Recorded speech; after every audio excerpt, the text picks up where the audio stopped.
Vamos a compartir la escritura en esta mañana y vamos a adentrarnos en la predicación de hoy. Seguimos confiando en el Señor. Nuestro Señor es la esperanza no solo de la iglesia, sino del mundo completo. Aleluya. Aleluya. Y que vamos a compartir la palabra en esta mañana para que nos adentremos en la predicación de hoy. Quiero compartir en la primera carta del apóstol Pablo a la iglesia de Tesalónica.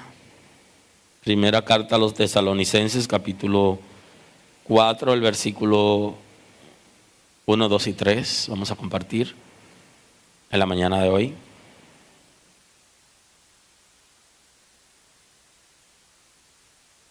Y así comenzamos. Hoy hablamos de la sexualidad en el nuevo pacto, que es el tema que hemos venido hablando hace unos días, la segunda causa de distracción, y ahora vamos a hablarlo en el nuevo pacto. Nuestra próxima entrega, ya ahí estaremos hablando del matrimonio, y quiero tener con ustedes también unas predicaciones acerca del divorcio desde el punto de vista de la Escritura para estos tiempos y la responsabilidad de la iglesia frente al divorcio, cuál debería ser nuestra actitud. Y todo eso vamos a conversar en términos general amplio en nuestras próximas entregas. Así dice el texto de hoy en la primera carta a los tesalonicenses, capítulo 4, el versículo 1. Leemos en el nombre de Jesús. Por lo demás, hermanos, os rogamos y exhortamos en el Señor Jesús, que de la manera que aprendisteis de nosotros, como os conviene conduciros y agradar a Dios, así abundéis más y más. Pues la voluntad de Dios es vuestra santificación, que os apartéis de fornicación, que cada uno de vosotros sepa tener su propia esposa en santidad y honor, no en pasión de concupiscencia como los gentiles que no conocen a Dios. Muy amable.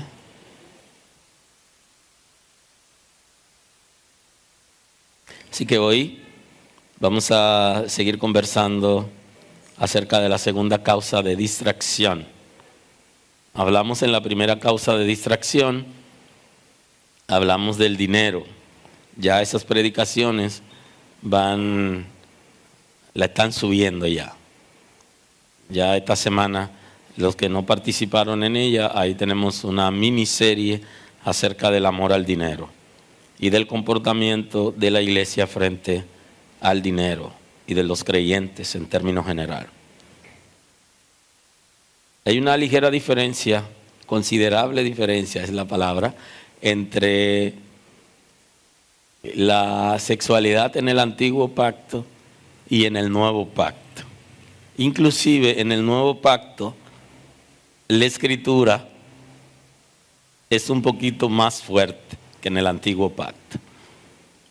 Para los que estaban pensando que el nuevo pacto es mucho más ligero que el antiguo pacto, ya tendríamos que hacer una predicación comparativa para analizar el antiguo pacto en general y el nuevo pacto en función de los principios. Pero hoy analizamos un aspecto en particular. En función de los principios, ustedes saben que hay facilidades que nos dan en la gracia que en la ley no nos dieron. Pero hay cosas que en la gracia son un poquito más fuertes que en la ley. Y justamente una de las dificultades ahí para algunas personas que se quejan de la gracia con relación a la ley es el fundamento del amor, que el mandamiento de la gracia está basado en el amor. Y entonces el amor aquí es mucho más estricto que el concepto de amor en el antiguo pacto. Porque en el antiguo pacto de hecho se permitía la guerra, la venganza, y había una ley que estaba, un principio que estaba dentro de la ley, que era una ley ya conocida universalmente, no solo en Israel, que es la ley del talión, ojo por ojo y diente por diente, o sea que la gente tenía posibilidad para vengarse. Pero aquí es un asunto de amar, de tolerar, de soportar y de cuidar. Inclusive hay una expresión de la predicación de Cristo que se conoce como la regla de oro, que lo engloba todo. Y Él está diciendo que lo que ustedes quieren que hagan con ustedes, hagan ustedes con los demás. Y yo creo que aquí es donde están nuestras grandes debilidades en la gracia. Que a mí me gustaría que me den un trato preferencial, exclusivo, que no me griten, pero yo no necesariamente hago eso, sino yo hago lo contrario. Inclusive en nuestra nación hay una serie de proverbios interesantes y uno de ellos dice que el que le gusta que le den no le gusta dar. Y el que le gusta hacer bullying es muy sensible cuando le hacen bullying. O sea que aquí, según esos proverbios de nuestra nación, aquí somos al revés. Esto sería que si a mí no me gusta que me pellizquen, no debería hacerlo. Si no me gustaría que me hagan bullying, no debería. Si quiero que me traten con dignidad, debería tratar a la gente con dignidad. Yo quiero que me amen, pues yo debo amar. Y esto se puede ver, por ejemplo, en los abrazos. Cuando usted abraza, simultáneamente usted ha abrazado. Y eso entra en lo que se conoce como la reciprocidad. Y el amor, de hecho, para poder disfrutarse, debe ser recíproco. Porque cuando alguien me ama y yo no correspondo su amor, yo no lo disfruto. Aunque la persona me sigue amando. Porque para yo disfrutar el amor tiene que ser recíproco. El amor no necesariamente es recíproco para existir, pero para poderse disfrutar sí, porque aún sin la reciprocidad sigue siendo amor y extraordinario. Y esas cosas interesantes pudiéramos un día compartirlo acerca de la ley y de la gracia, cómo funcionaban esos aspectos. Ahora, lo que nos toca hoy es observar que entre el antiguo pacto y el nuevo pacto hay ciertas diferencias con relación al tratamiento del pecador y con relación a la sexualidad. Hay una gama de expresiones que traen diferencia. ¿Cuál es el trato del pecador en el antiguo pacto? Dependía del tipo de pecado. Habían pecados que estaba establecido que la persona debía morir. Y hay conceptos como muera irremisiblemente. El juez no tenía libertad para decidir inocente al que había violado esos principios. Y ustedes conocen el gobierno de los ancianos.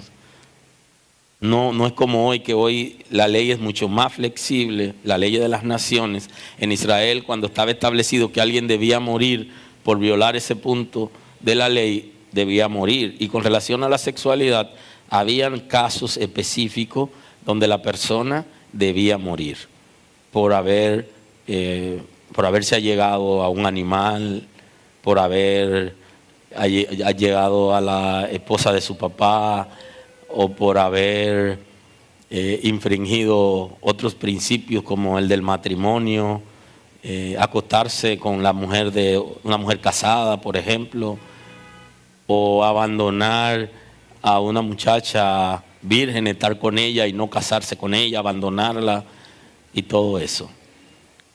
Es tan interesante que las normas estaban establecidas y no se saltaban.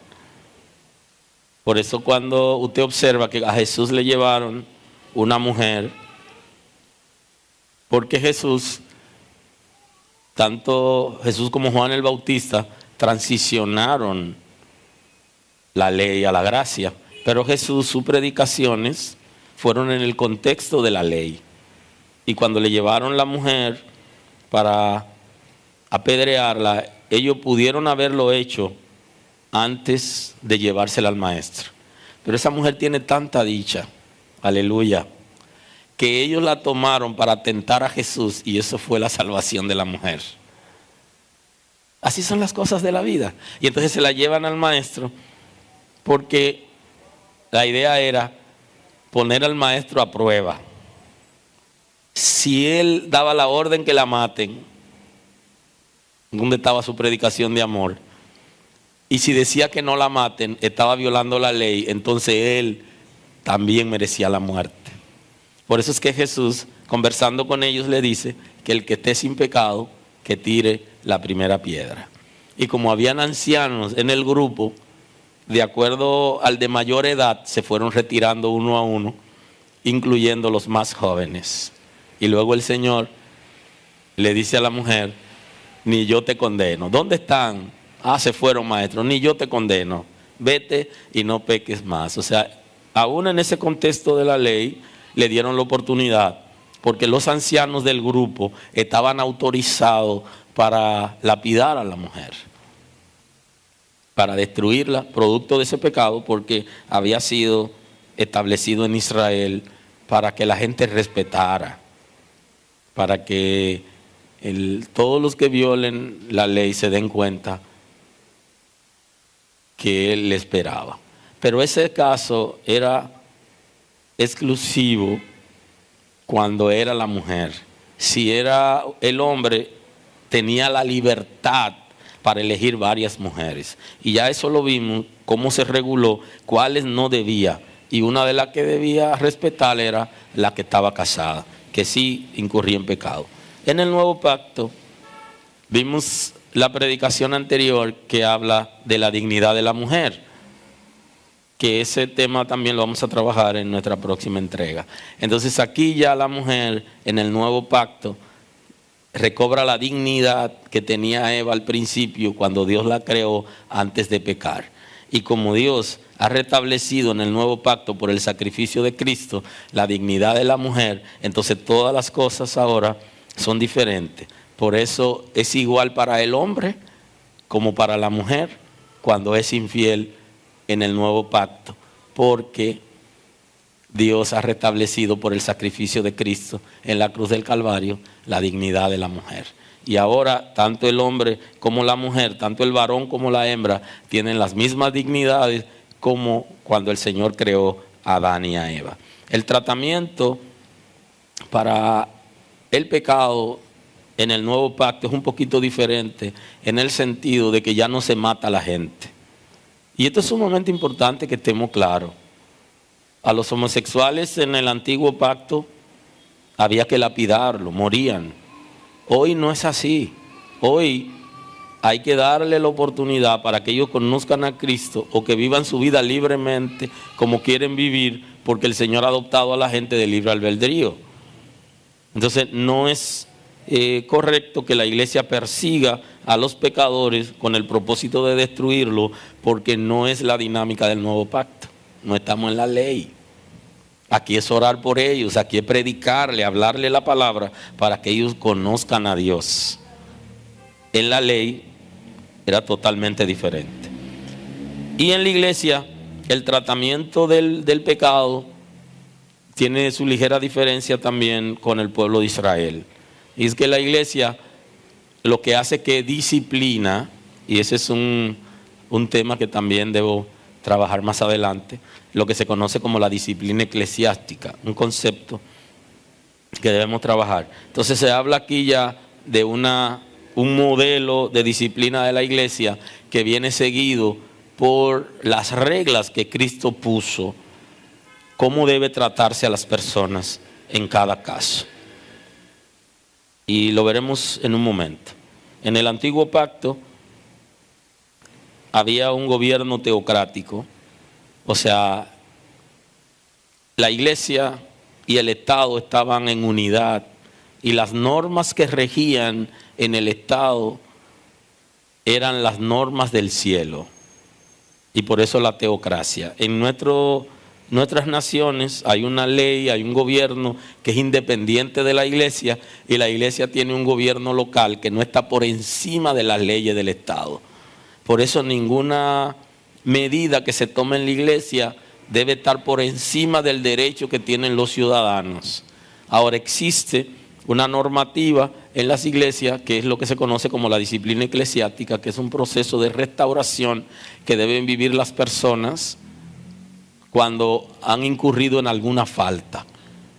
Pero la iglesia no puede ponerle una disciplina eterna, o sea, no puede disciplinar a una persona para siempre por haber pecado, excepto que la persona permanezca en el pecado. Si la persona permanece en el pecado, igualmente no puede participar porque permaneció, pero cuando la gente se separa del pecado, debe restaurarse con el apoyo para que vuelva y se reincorpore en sus actividades de la iglesia. Y también hay casos donde la Escritura habla de la expulsión de las personas, de las congregaciones, de la comunidad de creyentes, cuando las congregaciones tienen normas y exigen que esas normas se cumplan. Y eso sí también está establecido. De manera que con relación a esto, no es el tema de hoy de la disciplina eclesiástica, pero quiero compartir el concepto en el Evangelio según San Mateo, porque hoy hablamos de la sexualidad, pero estamos en términos generales introduciendo un concepto en el nuevo pacto, y es bueno que compartamos todo esto. Entonces, en el Evangelio según San Mateo, en el capítulo 18, el versículo 15, el Señor está estableciendo, Jesús está estableciendo unas pautas acerca del tratamiento de la persona que han incurrido en faltas. Por tanto, si tu hermano peca contra ti, ve y repréndele estando tú y él solos. Ese tratamiento no solamente se trabaja con las personas que nos han faltado a nosotros, sino también que se utiliza para los que han faltado en las congregaciones que tienen alguna conducta desaprobada. Es el mismo tratamiento que se le da. Dice, ve y repréndele estando tú y él solos. Entonces esa segunda parte es importante. Cuando alguien ha incurrido en alguna falta, debe ser llamado la atención de manera personal. Tradicionalmente en la iglesia lo que hace es que la gente se llama a reunión antes de confrontarlo, pero no es el texto bíblico. La expresión bíblica es que la persona sea confrontado personalmente antes de llevarlo a una reunión, para evitar que la persona entre en alguna crisis. Se le da la oportunidad primero y se confronta con la Biblia en la mano. La conducta que tú estás teniendo no es una conducta aprobada en el cielo. Y la vida que tú estás llevando no es la que agrada al Señor. Y tú estás violando tales principios. Sumamente importante. Si te oyere, has ganado a tu hermano. Mas si no te oyere, toma aún contigo a uno o dos, para que en boca de dos o tres testigos conte toda palabra. Entonces, luego sí se debe llamar a una reunión ya con los líderes y oficiales de la iglesia, a una persona que no se ha arrepentido, que se resiste a entender que su conducta no es apropiada. Entonces es el tratamiento que Jesús manda que se le dé a las personas que han incurrido en alguna falta, cual fuere, incluyendo el pecado sexual. O sea, que pueda darle la oportunidad a la persona para que sea restaurado en el Señor, para que se vuelva a Dios y se aparte de ese tipo de conducta. Si la persona no escucha, ¿verdad?, ya en esa reunión, entonces hay un siguiente tratamiento, que es el tercer paso. Si no los oye a ellos, dilo a la iglesia, y si no oyere a la iglesia, tenle por gentil y publicano. Entonces el tercer paso ya es una publicación de que la persona en cuestión es una persona delicada, peligrosa, que está involucrado en ciertas situaciones, que no se arrepiente y que es sumamente peligroso juntarse con esa persona por asunto doctrinal, por asunto de principio y por lo que está haciendo. Ya ese tratamiento, cuando llega ahí, ya entonces ahí es donde aparece tenle por gentil y publicano, que es el concepto de la expulsión de la comunidad de creyentes. Y hay un caso que se trabajó en la Escritura en la primera carta del apóstol Pablo a los Corintios. En el capítulo 5 de la primera carta a los Corintios hay un caso que se trabajó con una experiencia parecida, tomando en cuenta lo que Jesús enseñó, tomando en cuenta esos pasos, y se hizo todo un juicio de este acontecimiento. Voy a leérselo a grosso modo para que estén en contacto con el texto bíblico, la medida que se tomaron y todo eso, y luego vuelvo a mi texto de origen de hoy, para ver qué tanto podemos avanzar hoy en esta introducción de la sexualidad en el nuevo pacto. Entonces dice, de cierto se oye que hay entre vosotros fornicación. Ese es el concepto, está en 1 Corintios 5, yo le dije capítulo, versículo 1 en adelante. De cierto se oye que hay entre vosotros fornicación, y tal fornicación, cual ni aún se nombra entre los gentiles. Por tanto, que alguno tiene la mujer de su padre, y vosotros estáis envanecidos. Pablo está describiendo un caso que se le comentó por escrito de una situación que estaba pasando en la congregación de Corintios, y es que había una persona dentro de la congregación que gozaba de privilegios en la congregación, un hermano querido por todos, y que ya se había regado. Ustedes saben que las cosas se riegan por debajo, ¿no? Arden por debajo, y entonces se había regado que él estaba con la mujer de su papá. Ya saben, en una de las predicaciones anteriores le decía que la gente cuando llegaba a la iglesia llegaba con varias mujeres, y que la iglesia se lo permitía por la costumbre en ese momento, pero que se reguló que sea para los obispos y los diáconos, o sea, para los líderes de la iglesia, que no tuvieran más de una mujer y que pasaran por el colador antes de entrar, para evitar las rivalidades y las situaciones dentro de la iglesia y los escándalos. Entonces, aquí tenemos un caso que tiene que ver con eso. Tenía a su papá una mujer que no era su madre, y él estaba con esa mujer, y ya por debajo la iglesia estaba ardiendo con la situación y no se tomó ninguna decisión, y Pablo llama la atención acerca de ese comportamiento, y entonces le dice que están envanecidos por cuanto no habían tomado ninguna decisión, sino que aceptaron ese comportamiento como si fuera aprobado, y es un comportamiento totalmente rechazado tanto en el antiguo pacto como en el nuevo pacto. Y en la iglesia ni se diga, que alguno tiene la mujer de su padre y vosotros estáis envanecidos. ¿No deberíais más bien haberlos lamentado? O sea, le dice, ¿no deberían ustedes estar lamentando tener personas en la congregación con ese tipo de comportamiento, en vez de estar envanecidos como una congregación que siente que es muy liberal y que tiene tanto amor, que acepta que todo el mundo haga lo que quiera y no hay ningún proceso disciplinario, ni de apoyo, ni de asistencia, sino que cada quien hace lo que le viene en gana? Entonces, no procede. Y ni hablar de lo que pasa hoy. Hoy pasan tantas cosas que los hermanos tienen una hija o tienen un hijo, y el novio va y lo visita y se queda en la habitación de su hijo, y la iglesia lo sabe y nada, como que eso es algo tan común ahora que no hay manera de que la gente pueda entender que aunque las cosas sean comunes, son pecados delante de Dios y que debe haber cierto respeto. Y algunos no lo hacen con la hija, pero lo hacen con el hijo. y entonces no es aceptable para los hijos de Dios. Entonces esas cosas envanecen a los creyentes como wow, cuánto amor tenemos, que somos capaces de aceptar a esa gente. Entonces ese concepto de liberalidad, de libertinaje sería la palabra, lleva a la iglesia por rumbo equivocado y hace que los espíritus de maldad tomen control de las congregaciones en alguna área, porque no se regulan esas cosas y los creyentes no deben aceptar ningún tipo de pecado, y cuando alguien está involucrado tiene que arrepentirse y separarse de esa condición y ser restaurado. ¿No debería más bien haberos lamentado para que fuese quitado de en medio de vosotros el que cometió tal acción? Le pregunta Pablo a ellos. Ciertamente yo, como ausente en cuerpo, pero presente en espíritu, ya como presente he juzgado al que tal cosa ha hecho. Se había ya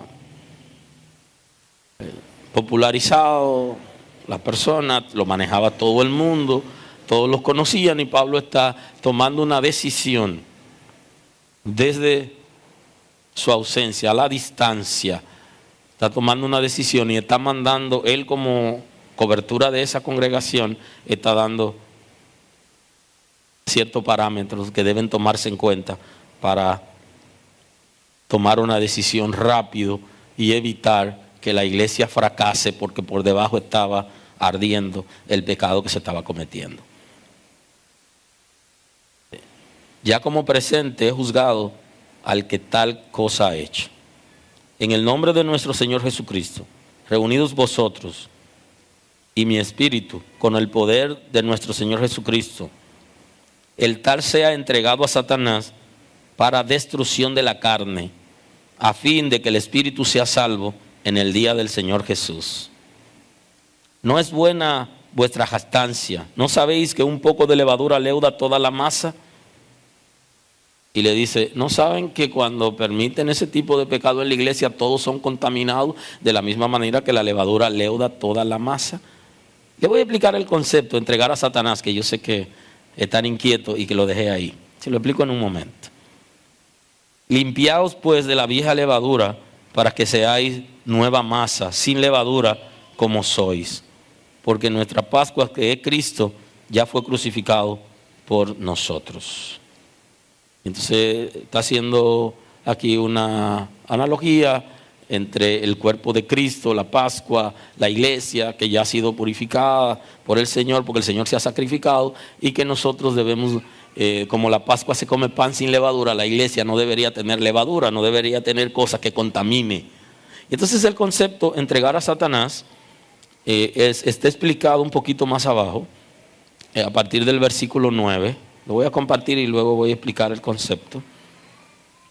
Os he escrito por carta que no os juntéis con fornicarios, no absolutamente con los fornicarios de este mundo, o con los ávaros, o con los ladrones, o con los idólatras, pues en tal caso os sería necesario salir del mundo.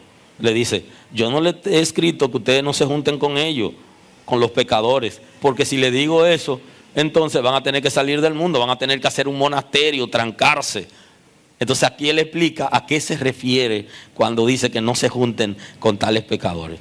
Pues en tal caso sería necesario salir del mundo. Más bien os escribí que no os juntéis con ninguno que llamándose hermano fuere fornicario, avaro o idólatra, o maldiciente o borracho o ladrón. Con tal ni aún comáis. Lo que está diciendo es, no acepten en el seno de la iglesia como bueno y válido a la gente que siendo llamado la atención por una condición de pecado, no se arrepiente. Eso es lo que está diciendo. No se junten con ellos. Y entonces el concepto de entregar a Satanás era ese. Separarlo de la iglesia, que es el concepto de expulsión. Separarlo de la iglesia porque la persona estaba contaminando la iglesia, y entonces para que sea salvo. ¿Por qué para que sea salvo? Porque la persona, un creyente, una persona que conoce a Dios, cuando los hermanos se recogen, lo llaman a la atención y se recogen con relación a él porque tiene una conducta desaprobada, esa persona se avergüenza, sabe que está siendo rechazado por su conducta y se arrepiente de su pecado. Y ese es el concepto que está utilizando el apóstol Pablo. Y le dice, yo le he dicho que no se junten con tales gente, pero no es con la gente. No, es con algunos dentro de la congregación que tienen ese comportamiento. No se junten con ellos para que no aprueben, porque es como si estuviéramos aprobando la conducta de ellos. Ni coman con ellos, le dice el apóstol Pablo. Pero ¿a quién se refiere? Aquellos que son llamados la atención y que no se arrepienten, no proceden. Entonces, sepárenlo, y ese es el concepto, separar a la persona cuando no ha aceptado, y Jesús está diciendo, ténganlo por gentil y publicano. Es justamente el mismo concepto. Sepárenlo de ustedes, no se junten para que la persona se arrepienta. ¿Qué hace la persona? Que se arrepiente de su conducta porque sabe que a ese no lo quieren ni en la iglesia. ¡Wow! Es una situación, mire, ni en la iglesia. Entonces eso le genera remordimiento, dolor y trae arrepentimiento. Y entonces la persona procede y luego la iglesia lo recibe en su seno. Muchos lo que hacen es que se van a otra congregación y en la otra congregación tienen una vida diferente porque saben que ya lo han separado. Pero el propósito de la separación es para producir arrepentimiento. O sea que cuando nosotros no llamamos la atención a la gente que está haciendo cosas malas, no se arrepiente, no va a ser salvo. ¿A quién amamos realmente? Amamos a la gente que le decimos la verdad. A quien usted deja de decirle la verdad, no lo ama. Es como cuando usted tiene sus hijos y hay un hijo que usted le cae encima y lo vive corrigiendo, buscando, y cuando está haciendo algo lo llama y está pendiente, y del otro lo suelta. ¿A quién es que usted ama? Al que usted está corrigiendo. Ahora, ¿qué piensa ese? Que usted no lo ama, porque usted ama al otro y no debería ser. Entonces los hijos que se aman, y todo el que tiene hijos debería amarlo, debe disciplinarlo, debe guiarlo, enseñarle la palabra y debe corregirlo e instruirlo en la verdad. Y entonces el apóstol Pablo está diciendo, es necesario que ustedes se aparten de él. Y en el mismo capítulo está explicando cuál debió ser ese comportamiento. No se junten con esa gente, porque esas personas no se arrepienten. Toda persona que tiene una conducta desaprobada y es llamado la atención, debe reaccionar de manera positiva. Es verdad, yo pequé. Se arrepiente, y entonces el texto bíblico establece en Proverbios que debemos arrepentirnos, ¿verdad?, por medio de la confesión del pecado, pero que debemos apartarnos, porque el que se aparta, confiesa y se aparta, alcanza misericordia. Entonces la iglesia debe tener misericordia con aquellos que admiten lo que hicieron y se apartaron de su condición, porque Cristo lo ha perdonado. Ahora, ya cuando esté hablando con ustedes acerca de la disciplina eclesiástica, ahí le voy a explicar qué es lo que sigue después de una persona haber sido convencido de su condición y que se arrepintió. Entonces viene el segundo paso, es el tratamiento que debe recibir esa persona para luego restablecerse cuando ya se ha recuperado, porque emocionalmente la gente tampoco queda muy bien, queda trastornado producto de la condición que ha vivido y necesita levantarse. ¿Qué razón tendría yo para juzgar a los que están fuera? Buena pregunta. Nosotros estamos juzgando y condenando al que está fuera, pero no podemos restaurar al que está dentro. ¿No juzgáis vosotros a los que están dentro? ¿Por qué a los que están fuera? Porque a los que están fuera Dios juzgará. Quita pues a ese perverso de entre vosotros, que es de nuevo la repetición que había dicho antes, de que se lo entreguen a Satanás con el propósito de que sea salvo, de que se arrepienta y alcance la misericordia del Señor.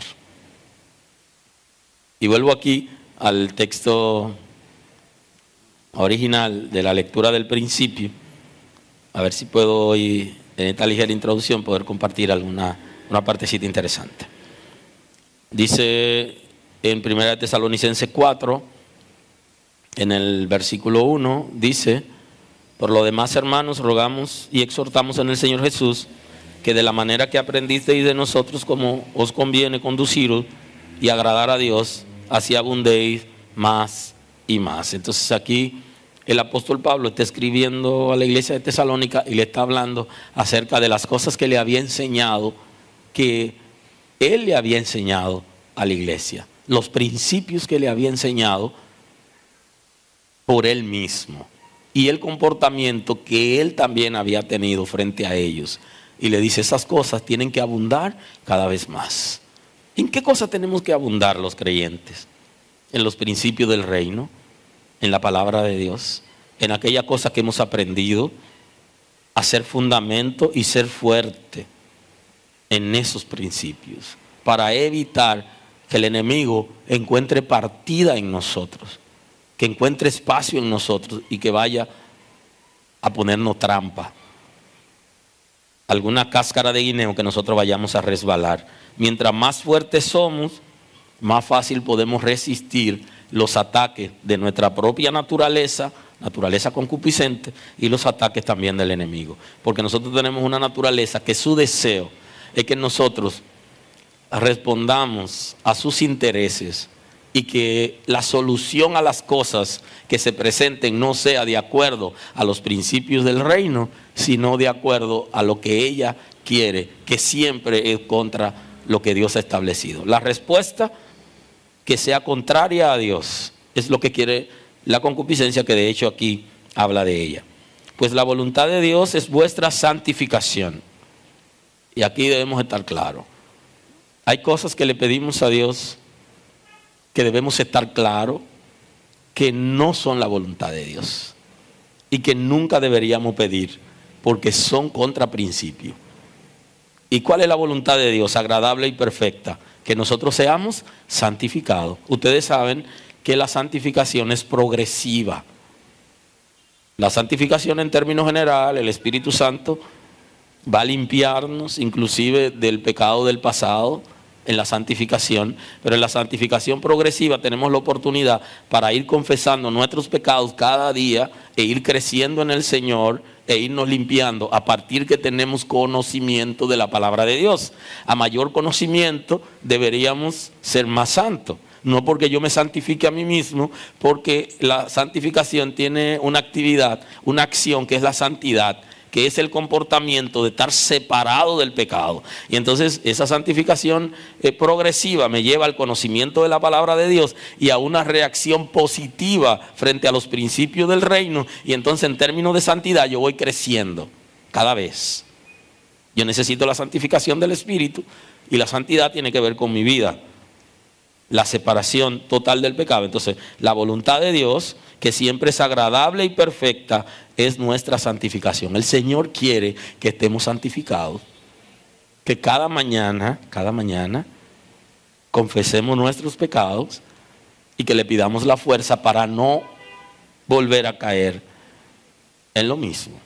Y el Señor va a irnos guiando. El conocimiento de los principios del reino nos va volviendo personas sólidas y más fuertes.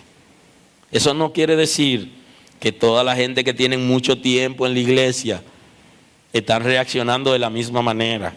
Lo que ocurre es que el conocimiento no viene en una fundita, sino que se va adquiriendo. Y a mayor conocimiento deberíamos estar más fuertes y más resistentes. Que os apartéis de fornicación, y que cada uno de vosotros sepa tener su propia esposa en santidad y honor. Y aquí, como le he dicho antes, la palabra estaba dirigida a los hombres principalmente.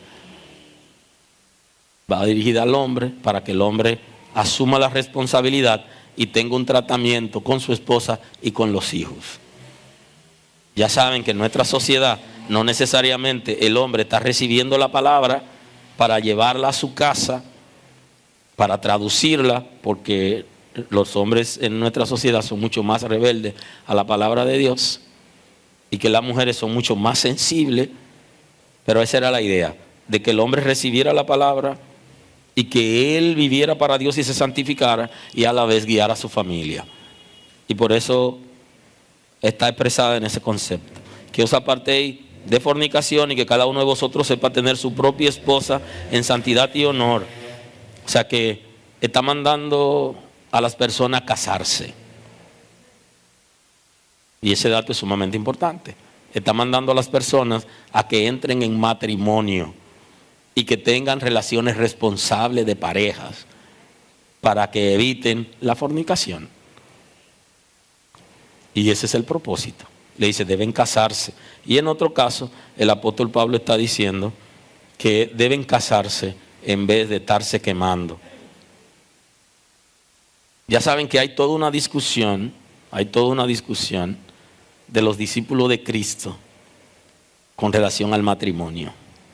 Ahora Pablo, en la primera carta a los Corintios, el capítulo 7, que es un capítulo que vamos a manejar en esta predicación de la sexualidad en el nuevo pacto, lo vamos a manejar completo, pero hoy quiero introducir ese capítulo en esta predicación.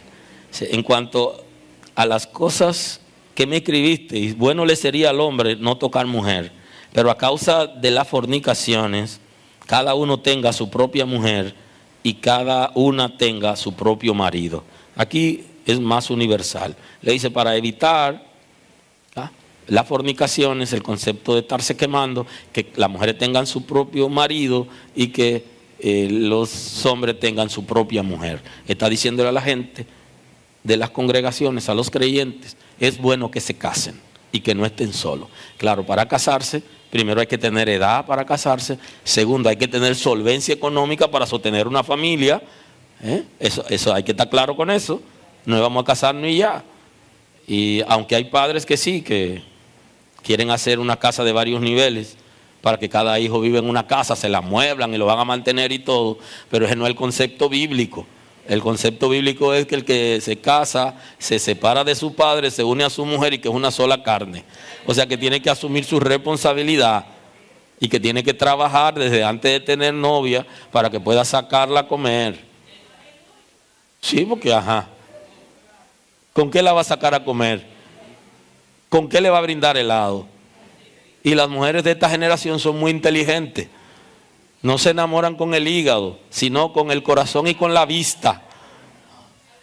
Y usan la cabeza. Y entonces le gusta a un muchacho, pero ese muchacho no tiene ninguna responsabilidad ni tiene futuro. Ellas se mueren con ese amor por dentro normal, pero no se casan con él porque no hay solvencia. Pero la Escritura está mandando a casarse. Y el hombre en nuestra sociedad no está asumiendo responsabilidades, pero la Escritura le da una responsabilidad al hombre de sostener su familia. Y el que tiene una esposa que puede trabajar y lo ayuda, que dé gloria a Dios, pero su responsabilidad es que él pueda sostener su familia y debe casarse cuando él esté en capacidad de sostener su familia. Es lo correcto. Y le está diciendo que es necesario que se casen. Eso generó toda una discusión con los discípulos porque ellos le dijeron al Señor que de acuerdo a las nuevas exigencias, refiriéndose a la enseñanza de Cristo que serían en el nuevo pacto, le dice, pero si es así, bueno le sería al hombre no tocar mujeres. Es la discusión, pero si es así como tú estás planteando, a partir de ahora es mejor que ni nos casemos. Y entonces le dice el Señor, no se casa, no deja de casarse el que quiere, sino el que esté en capacidad de ser eunuco.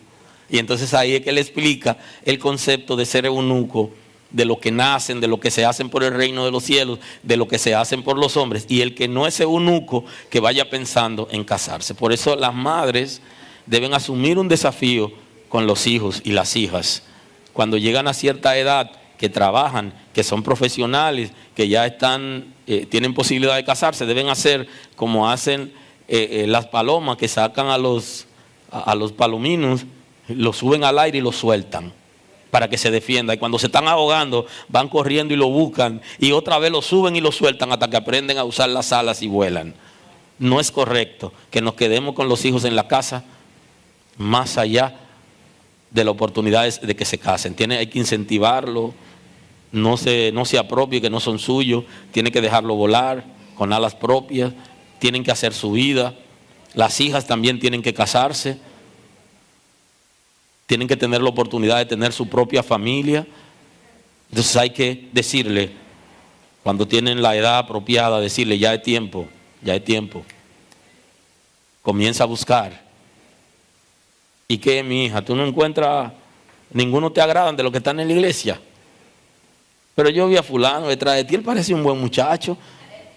Hay que avivarlo, o sea, ya llegó el momento. No podemos, si no son eunucos, ahora si son eunucos, ya usted sabe que su hijo es eunuco, que no se va a casar y entonces usted no lo puede obligar porque él es eunuco. Ahora hay pocos eunucos ahora, ¿no? Aleluya. Entonces hay que empujarlo. Entonces esa gran discusión se parece un poquito aquí a lo que está planteando el apóstol Pablo. Ya veremos esa discusión de Jesús y sus discípulos más adelante. Que cada uno de vosotros sepa tener su propia esposa en santidad y honor, no en pasión de concupiscencia como los gentiles que no conocen a Dios. Entonces aquí está explicando cuál es el comportamiento de los gentiles, que es el mismo concepto que utilizó Jesús para decir, tenlo por gentil y publicano. Ténganlo por no creyentes, por personas infieles, que tienen relaciones sin responsabilidad. Y por eso él habla de pasión de concupiscencia. Y entonces está mandando, asuman responsabilidades, casándose, bien casados, y vivan en dignidad, en una relación de pareja sana, en dignidad. Y no como los gentiles, que son guiados por su naturaleza concupiscente, esa naturaleza caída que heredamos de Adán y que nosotros luchamos para controlarla. Los gentiles, o sea, los no creyentes, los pecadores, los que están fuera, viven abiertamente de acuerdo a su concupiscencia. ¿Y cuál es el concepto aquí? No se casan con la muchacha, pero continuamente están en el pecado sexual. Tienen fornicación continuamente y no se casan. Y no tendrán la necesidad de casarse y de establecer un hogar, porque cuando tienen necesidad, que es fisiológica, abiertamente, van y buscan una pareja o tienen pareja solo para eso, sin compromiso. Entonces está diciendo, no, que cada uno y cada una, establece el capítulo 7, se case, tenga su pareja y vivan en honor. Y que sean el uno para el otro. Que ella sea para él y que él sea para ella. Eso es lo que está estableciendo el texto bíblico. Para evitar el pecado sexual, que es lo que la Sagrada Escritura está trayendo en prevención. Porque la Escritura previene, dándonos la enseñanza para que evitemos el pecado. Y que no entremos en desgracia en la presencia del Señor. Bien, como ustedes saben, que tenemos por estrategia, ¿verdad?, un tiempo determinado para cada reunión. Ya voy a entrar en la parte final a ver si logro hacerlo. Y como nos volveremos a ver, pues ya seguimos ahí hablando las otras cosas que faltan. Entonces, el pecado va a afectar no solamente nuestras vidas, sino que también va a afectar nuestro futuro. Y por eso es que hay tantos hijos sin padre. Y usted se pregunta, ¿cómo hijos sin padre? ¿Alguien lo engendró? Sí, pero la gente no quiere asumir responsabilidad. Inclusive en las iglesias hay gente sentado que antes de conocer a Dios tuvieron hijos y que no tienen ningún compromiso con ellos. No lo buscan el fin de semana que le toca, pero tampoco lo sostienen. No han conocido a Cristo. Diría uno, no han visto a Cristo ni de lejos. Porque están viviendo igual que vivían cuando estaban en el mundo, de la misma manera. No tienen ninguna responsabilidad ni ningún cuidado. Y ese pecado, el pecado de la sexualidad, de la fornicación, por eso hay tanto aborto. Porque según las estadísticas, los abortos de las personas casadas que deciden abortar es mucho menor que de las personas que no están casadas. Es altísimo de los que no están casados. Porque como no están casados, no quieren asumir responsabilidad y entonces se están mandando a la mujer a abortar. Y ocasionalmente, sin que ella se dé cuenta, ellos le dan a tomar medicamentos para abortar. Y esa dinámica viene por el pecado sexual. Daña la vida, el futuro, y nuestros jóvenes que están aquí y adolescentes deben saber eso, que tienen que entrar en abstinencia hasta que se casen, que muchos no pueden terminar la carrera universitaria porque tuvieron hijos antes de tiempo, tanto la muchacha como el muchacho, y luego tienen que dejar la universidad para irse a trabajar, para sostener sus hijos. Y creo que este también es un comportamiento que se da en las iglesias, que fácilmente un muchacho embaraza a una muchacha de la iglesia y no se casa con ella, ni se quiere casar. Y la iglesia, bueno, él no quiere casarse. No, la iglesia debe tomar una medida disciplinaria. Y el concepto aquí que aparece, que dice el apóstol Pablo, pero si embarazó a la muchacha y no se quiere casar, ¿cuánta más va a embarazar en la iglesia? ¿Cuánto usted cree? Y no se quiere casar. Estuvieron juntos pero no la amaba. Papá, hay más iglesia para que te salve. Y eso es lo que está diciendo el texto bíblico, y ese es el concepto de la disciplina. De llamarlo y decirle, bueno, pero usted se enamoró de ella porque usted estuvo con ella, y ahora ¿qué pasó? No, que entonces, que ella. No. Si se queda en la iglesia y no se toma ninguna medida, prepárense, que la próxima hija va a ser la suya que van a embarazar, y le va a decir lo mismo. Porque ya sabe que la iglesia es flexible. Y a eso era que se refería el apóstol Pablo. No se junten con tales personas, sepárenlo. Pero, ¿y qué va a hacer si ya embarazaste a la muchacha? Se supone que la iglesia tiene que llevarlo, apoyarlo, restaurarlo, y que se casen y que tengan una familia y todo, pero que no esté enamorado. Y esto es así. Pero mira, la iglesia le pone la vida fácil a la gente. Y entonces, eso es lo que está regulando el apóstol Pablo en la iglesia de Corintios, para enseñar a que tienen que respetar y que las relaciones se establecen en honor, con responsabilidad, y que son los impíos los que tienen ese comportamiento. Entonces, cuando un creyente tiene comportamiento de impío dentro de la iglesia, debe arrepentirse. Y la iglesia le da una oportunidad de restauración. Pero si sigue igual, entonces ya no es iglesia. Así que si usted tiene un varón, tiene que cuidarlo tanto como cuida a las hembras. Porque usted sabe que en este país, usted, yo no sé si lo ha escuchado, que la madre decía, bueno, yo tengo mi gallo suelto, el que tenga su pollita por ahí que la asegure. No, aquí no. Aquí hay que cuidarlo a todos, a los varones y a las hembras. Usted tiene que cuidar el suyo y cuidar la ajena. Cuando se arme el huidero, la mamá va presa porque la muchacha era menor y su hijo es adulto y fue en su casa y no lo cuidó. ¿Alguien está aquí hoy? Los creyentes somos responsables y cuidamos más los hijos ajenos que los de nosotros. Apréndase eso. Que usted no puede nada más estar tapando lo que pasa en su casa y descubriendo lo otro. No, aquí todo el mundo tiene que cuidar el del otro. Verdad que yo le dije que ya había terminado. Perdónenme.